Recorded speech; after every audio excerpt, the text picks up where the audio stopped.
So we moved to the farm. We started a farm, started with chickens, then got some pigs, then got some cattle. And when we first got cattle, we had fencing, we had water, but what we didn't have is a working chute. And we got by for a couple years doing this, but as you progress from one cow to a cow and a steer to a bred-back cow, you start to get into situations where you need one of these. We encountered things like lice. There were times that we needed to worm our cattle. There were a few that didn't get castrated when they were born, so they needed to be castrated. And without having a cattle chute, the way we would have to do it is either trap a steer or cow inside a gate. See this gate behind me? You can actually put it at an angle and push them up against the fence. Again, you're talking about 400 to 700 pound animals. That can be rough. It can be dangerous. We would lasso them and tie them around a pole, then use the gate to hold them. And it's just one of those things that as your operation grows, you've got to have one of these. And that's what this video is about today. This is going to be a two-part series of how we built our working pen that includes a squeeze chute and a palpation box. Built it all from scratch. And so far, 10 bulls through that we had to castrate, and it worked great. If you're needing a working facility on your farm, I'll show you this, and I think you can probably take some things away from it that'll help you on your farm. I want to get to one thing real quick. We have a newsletter. You can sign up in the link below. One email every 1 to 2 weeks. And my goal with it is to make you a better farmer in 5 minutes a week. I share what we're doing here on the farm. I share resources I found online and things that I think will be of a benefit to you to help you on your farm or homestead. All right?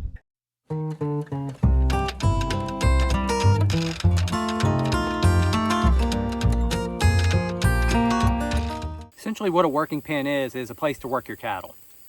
When you need to get up and close and personal with the cattle, this is what you need. We have this set up where there's 2 catch pens that the cattle come into. We can shut the gate, and having 2 catch pens allows us to get them all into one catch pen, and then we can start sorting them out into the second catch pen. Then we can shut that and then let them out if we want, and then let more into the catch pen. And then we technically even have a 3rd catch pen that goes into the lane that leads up to the squeeze chute. When we built this, we wanted to make sure that we had enough room to be able to work all the cattle, to be able to separate mamas and babies, to be able to separate steers from cows, and have the room in the system just to be able to separate efficiently and safely. Typically, it's just me and my wife when we're working cattle, and I don't want her getting hurt. She doesn't want me getting hurt. Having plenty of space, separate pens, makes it a lot easier to get these guys separated and to do what we need to do with them. If you've ever tried to work with stressed out cattle, you know that can be a recipe for a disaster. One wrong move and you can get kicked, you can get squished, you can get run over. It can be very dangerous. Been there, bro. Been there. And the lack of a proper setup has had us in that position for years. So this is why we decided to go ahead and build a working pen with a chute. Now the stuff we needed for this is one, you see behind me, we got post and we've got boards. These are 2x6 boards, anywhere from 8 to 16 feet long. You can also use steel poles, you can weld steel. I would actually prefer that, but we had a lot of this wood laying around, so that's why we went with that. Some of this stuff was left over from our barn project, and we figured we'd put it to good use. It's treated and definitely up to the task. Will it last as long as steel? Nope. But it'll still get us through a long time and make use of what we have here on the property. Again, the posts, these are 5 to 6 inch posts. We've got them on 8-foot spacings, and these were put in with a post pounder. We got the post pounder off of Craigslist for about $2,000. It's a Shaver HD10. It makes pretty quick work of these posts. There's some nuances to it, and this is a pretty dangerous piece of equipment, so highly recommend definitely read your manual a couple times if you're going to use that piece of equipment, and just respect it. But it does make pretty quick work of getting post in. We probably put about 10 gates in this thing. We have a lot of catch pens and into the squeeze chute. And then it also, on the other end, goes out to our loading area where we can load into a trailer if we need to. And just having a lot of gates allows us to move cattle around efficiently, and then being able to split everybody up helps to keep us a lot safer. Then, other than that, we have a tartar squeeze chute and we have a tartar palpation cage that is behind that. And we got both of these through Tractor Supply. This is your normal run-of-the-mill squeeze chute. And there's some more expensive ones like Aeroquip and Preferts, which are both great too. We just got a deal on these, so that's why we went with that. You'll see a diagram here that kind of gives you an idea of what we were going for in planning out this squeeze chute. You can see 2 big catch pens, and one end the cattle come in, the other end the cattle can actually go out to where we would load them into a trailer. Otherwise, we have it set up where we push them back to where they came in, because cattle typically try to go back to where they came in from. And that in turn leads them into the chute in the lane, which then leads them up to the squeeze chute. Our lane's about 24 feet long and it's about 36 inches wide. One of the downsides, I need to bring that in a little bit, Probably 32 is more what we're going for. I'm not running any huge monster bulls or anything through here.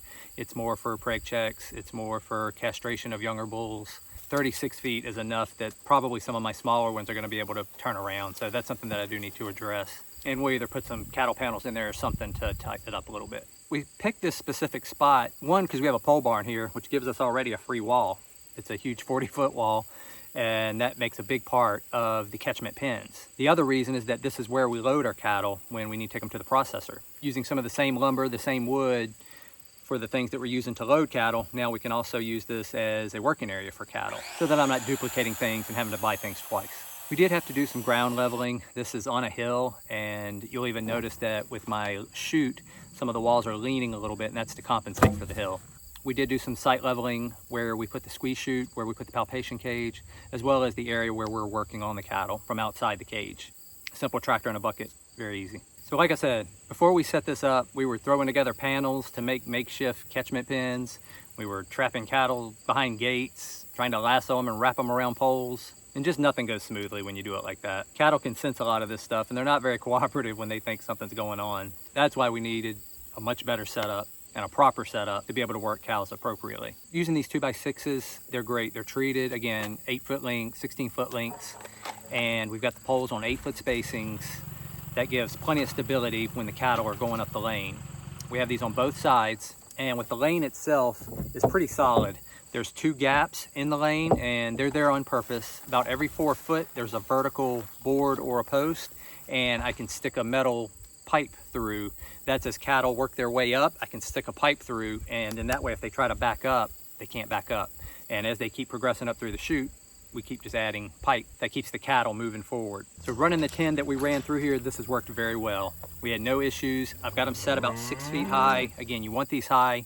If cattle get super stressed, they will try to jump, climb, and you want to make sure that your walls are high enough to prevent them from getting over. I don't want to see that. I don't want to see that trick. Now, the biggest game changer with this whole thing is the squeeze chute that you see behind me. That, in essence, the cattle come through it, you pull a lever, it squeezes the cattle, it also catches their head, and they're essentially motionless. I mean, they can move in there, but it contains them to the point where we can do vaccinations, we can give them wormer if we need to, we can castrate, we can preg check, we can do just all the basic things you need to do to make sure we're taking good care of our animals. Again, we got this for almost around $2,000, and we actually bought it about 3 years ago. Things sat around for about 2 years just because of other projects and just trying to get to this to finally get it done. And we finally got it done this year. It's held up very well. I would eventually like to put a cover over it just to give it some protection. Again, it is metal, and over time it would rust, obviously. That is a plan in the future, is to put a roof over that. One, so we'll have a roof for shade. The 10 that we ran through there, the sun was beaming down, and when you're trying to hold the tail of cattle up, and our cattle were older, so when we castrated those guys, we actually had to use, I believe it's called an emaciator, rather than just being able to cut or pull. And that you have to clamp on for about 3 minutes, and we had to do that to 10. So yeah, we were pretty tired, but the squeeze chute and stuff worked well, and we were super happy with it. Historically, we have lassoed, wrapped them around a pole, and then either used a gate or something to trap them up against a fence, and then got a sedative in them, and then kind of castrated them on their side, or however you could do it, and it's just a pain. And we're just at the point where that's dangerous. I'm getting older, and we just don't need to do that anymore. Well, yeah, the doy took you long enough. Having this prevents all that. We have a safe way of working the cattle. If things go wrong, I've got a lever I can pull and the side will open up, let them out. That helps keep us safe, and working with up to 1,000, 1,200 pound animals, this is the equipment you need to be safe. Adding in the palpation box was something we wanted to do. Not necessarily that we're going to be doing a lot of breeding here, but it allows us, one, to just get in and out easier. Two, it gives the door to shut to the lane if there are cattle behind the one that's in the chute. Three, for the vet, it allows them to get in, whether that's preg checking, castration, just gives you better access to the animal that's in the squeeze chute. It was a bit pricey, almost $1,000, but again, this is kind of a one-time setup, and we saved so much money already having the lumber and the post that this was something that we just felt would help us work cattle much more efficiently, would be safer for everyone, and help us get our job done quicker when we're working with the cattle. So this is our setup. This is kind of why we've done it. This is how we're using it. In part two, we're actually going to run a steer through here. We've got one we need to castrate. He's about 300 pounds. We'll show you how the squeeze chute works, and how this actually functions. That'll be part 2. That'll be coming up here in a month or so. In the meantime, if you want to see how we take care of our cattle here on the farm, check out this video here.